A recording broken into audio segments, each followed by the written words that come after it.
You're gonna love this meltdown. The Young Turks host Cenk is known for his terrible takes on a wide range of topics, but recently there's been an increasing pushback from his co-host Ana Kasparian, as she slowly is getting disillusioned with the far left's rhetoric and tactics. This has led to her getting on the nerves of the audience, as multiple comments are calling her out on it, and as well as Cenk himself, who's trying his best to cope with the lost state of the Democratic Party as it is nowadays. In this video, the pair went over the Republican Party's platform for the 2024 election, and as usual, Cenk was quick to utter lies and misinformation, but Ana wasn't actually having any of it, which resulted in a heated back and forth between the two. But before I delve deeper, watch the clip. I'm gonna say something that you're gonna disagree with, but this is my view of Trump versus whoever the Democratic candidate typically is. Trump actually listens to his supporters. And I'm gonna give you a few examples from his first term. He was itching to go to war with Iran. You remember that? He was itching for it. But the America First MAGA crowd, they're kind of isolationists. They don't want more war. And so I remember seeing headlines and I remember seeing commentary from his supporters saying that they didn't want him to go to war with Iran, and he listened. But at the end of the day, what's been clear to me is that he seems to have more respect for his constituents, for his base, than Democrats do. The answer to that is simple. It's because Democrats have steered so much to the left that they've become ideologues who don't divert from a select set of values, even at the expense of the nation's well-being. You see, progressive activists have gained considerable influence within the Democratic Party, pushing for policies and positions that align with their vision of social justice, environmental sustainability, and economic equity. These people are always uncompromising their beliefs, advocating for sweeping changes rather than gradual reform. In contrast, the right has shown more pragmatism in recent years, especially under the leadership of Donald Trump. His first term was marked by adaptability in his plans and policies, proving his commitments to staying in touch with his voter base's needs and concerns. One prominent example was Trump's approach to his healthcare reform. Initially, his administration aimed to repeal and replace the Affordable Care Act with a comprehensive plan. However, faced with strong feedback from Republicans who were concerned about losing their health coverage, particularly protections for pre-existing conditions, Trump adjusted his stance while the administration continued to push for changes to the ACA. The focus shifted to the importance of maintaining protections for those with pre-existing conditions. By the way, do subscribe for more discussions just like this. Immigration policy saw similar shifts. While Trump maintained a hardline stance on immigration throughout his presidency, feedback from agricultural and business sectors who relied on immigrant labor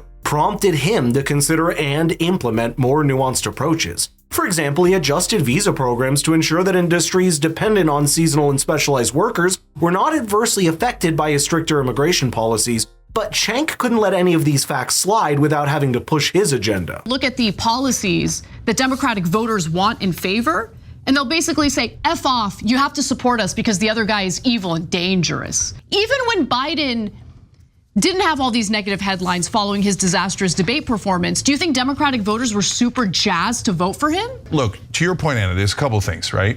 So I understand, I remember the time that he didn't do the bombing, etc. But on the other hand, he would do crazy things all the time, and that's why we were all on edge.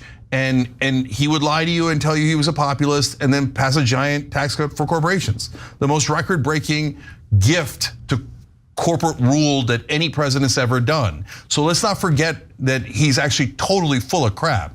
So, but I separated out to reality and the policies and what's smart politics in terms of what's gonna help him get elected or not, right? Well, this man is officially detached from reality. These tax cuts weren't just for corporations. They were aimed at the middle class as well, and let me tell you, they brought tangible benefits. One key aspect was the doubling of the standard deduction, meaning that the taxable income for many middle class families was reduced. This change simplified filings and increased take-home pay. The expansion of the child tax credit also provided substantial relief to families, doubling the credit amount and increasing the income threshold for eligibility. A CNN fact check found that, quote, the Treasury Department estimates about 39.4 million families received child tax credits and additional child tax credits in 2019, totaling $88.1 billion. That amounts to an average $2,234 per family. These measures collectively increased disposable income for middle-class households, contributing to increased consumer spending and economic growth. So I'd say the only person full of crap here is Cenk.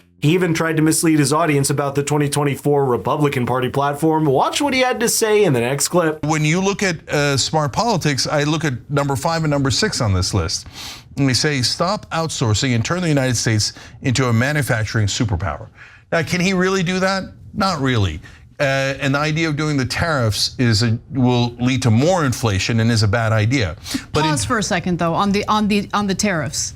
Look, we didn't cover the story mostly because we didn't have time, but Biden continued with those tariffs. Not only did he continue, he engaged in even more protectionism when it comes to China. And I don't think that's necessarily a bad thing. No, but Trump is proposing an order of magnitude difference in tariffs. And I'm not here to debate tariffs. What I'm saying about this one is that it will appeal to most Americans, right or wrong on policy grounds. A lot of people are gonna go, protect manufacturing, keep jobs at home. They're gonna like that, right? I love how Ana was so quick to call him out on this one because the facts here shine as bright as the sun. And of course people are gonna like that. It makes the economy function better and reduces inflation. Unless he doesn't want more manufacturing back in the States and us for it to be the mercy of the interests of foreign countries, one of the key objectives of these tariffs was to reduce the US trade deficit with China by making the import of Chinese goods more expensive and thus encouraging American consumers and businesses to buy domestically produced goods. This shift was designed to boost American manufacturing, create jobs, and stimulate the economy. The tariffs also aim to protect specific industries such as steel and aluminum, which faced heavy competition from cheaper foreign imports. By increasing the cost of imported metals, they provided relief to domestic producers, helping to preserve and create jobs in these sectors. Additionally, Trump used them as a bargaining chip in trade negotiations to pressure China into agreeing to more favorable trade terms, ultimately leading to the Phase 1 trade agreement. This deal included commitments from China to increase its purchase of American agricultural products, which benefited US farmers. And as Ana pointed out, Biden conveniently kept these measures in place, which is further proof that something had to be done on this front. The most absurd take from Cenk is in the next clip, which resulted in a heated back and forth between the two hosts. Just watch for yourself to see what happens. I think the last two are more important, 18 and 19. That's why they're all the way down at 18 and 19. Deport pro-Hamas radicals and make our college campuses safe and patriotic again. So he doesn't mean Hamas. If it was Hamas, you don't deport them, you arrest them and put them in jail. No, he means anyone who disagrees with Israel is going to get arrested and maybe deported. Come on. He's definitely saying it. He said it super clearly. He went to Republican Jewish leaders. He says a lot of crazy things, Cenk. So you're going to trust Biden? You think he's going to arrest and deport pro-peace protesters? Oh, he's definitely going to. Biden arrested deport them where? A lot of them are American citizens. Where is he going to deport them, Cenk? It doesn't matter. He's going to play up to his base, and he's going to say, hey, you know what? Under Biden, they arrested these guys too, which is true.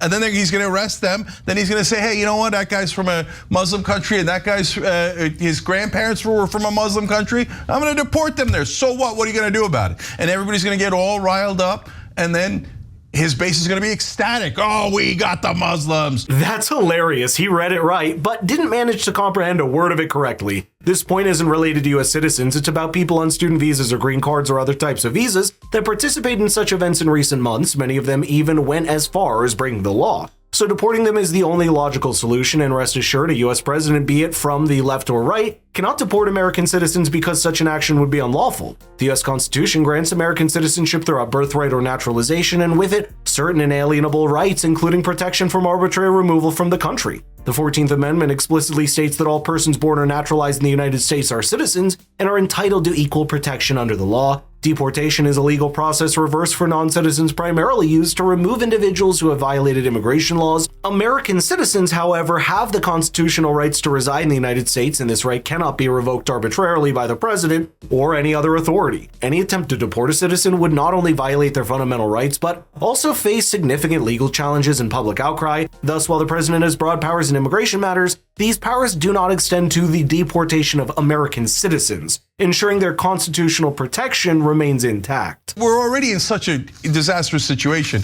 As long as Biden's the nominee, none of this matters because he has a 0% chance of winning. But get ready for Trump to be president because we're completely headed in that direction. If that's his reaction while we're around 4 months away from Election Day, I can't wait till November because I'd love to see his meltdown during their live coverage. But apart from that, what are your thoughts on this? Do you think Ana will secretly vote for Trump at this point? Let's get the conversation rolling in the comments down below.